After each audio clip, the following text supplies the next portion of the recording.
Il y a longtemps, une belle princesse vivait dans un grand château. Et puis un jour, son père lui a offert un ballon en or pour son anniversaire. La princesse a tellement aimé le cadeau qu'elle a passé tout son temps avec. Un de ces jours, la fille est sortie jouer avec un ballon dans le jardin. Mais après avoir joué, elle n'a pas remarqué comment elle s'est retrouvée près de l'étang. La princesse lança le ballon et tenta de l'attraper. Mais il lui échappa des mains, roula sur l'herbe et tomba droit dans l'étang. La princesse a essayé de récupérer le ballon, mais c'était tout en bas. Ensuite, la fille n'a eu d'autre choix que de s'asseoir près de l'étang et de pleurer amèrement. Mais alors un bruit a été entendu de l'herbe. La princesse regarda en arrière et vit une grenouille devant elle. Elle regarda la fille et demanda pourquoi la princesse pleurait. La fille a été très surprise de voir une grenouille qui parlait et lui a raconté comment elle avait laissé tomber la balle dans l'eau. La grenouille a écouté attentivement, a sauté autour de l'étang et a invité la fille à renvoyer le ballon. Mais en retour, elle a demandé à répondre à une demande, se lier d'amitié avec la grenouille et l'emmener au palais. Après une courte réflexion, la princesse accepta. Puis la grenouille a sauté dans l'eau et a disparu de la vue. Bientôt, elle est apparue avec un ballon d'or et l'a jeté à la princesse.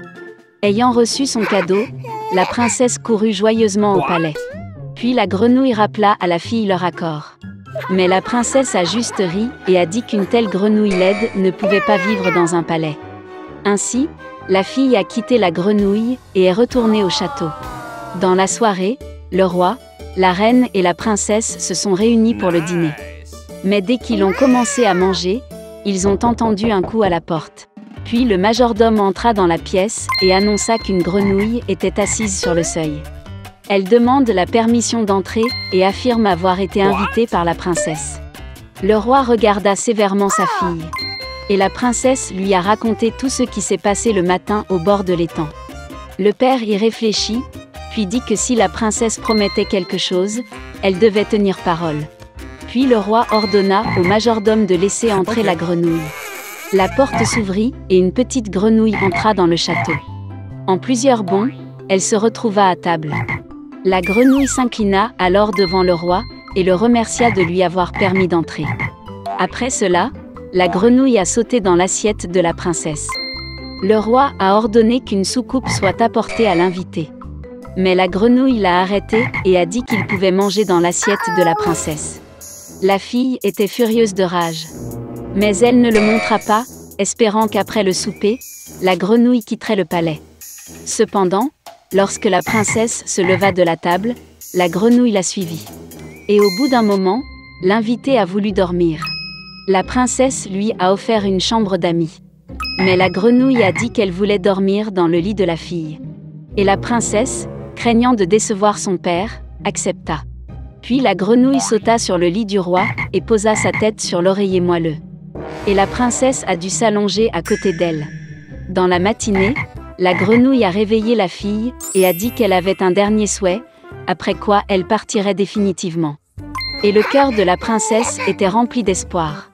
La grenouille s'arrêta, regarda dans les yeux de la fille, puis demanda à embrasser ses lèvres de grenouille. La princesse sauta du lit dans une rage et refusa catégoriquement d'embrasser la méchante grenouille. Et l'invité, en entendant cela, pleura amèrement. Soudain, la princesse se sentit tellement désolée pour la pauvre grenouille qu'elle n'eut d'autre choix que de l'embrasser. Dès que la princesse fit cela, une lumière vive éclaira la pièce. Un instant plus tard, quand la lumière s'est éteinte, devant elle, il n'y avait plus une grenouille, mais un beau prince. Il a dit qu'une fois qu'une sorcière maléfique lui avait jeté une malédiction. Et pour briser le charme, il avait besoin de passer la journée avec la princesse et d'obtenir un baiser d'elle. La princesse étonnée était heureuse. Ils sont allés chez le roi ensemble, puis se sont mariés. Et ils vécurent heureux pour l'éternité. Et la princesse n'a plus jamais jugé les gens sur leur apparence.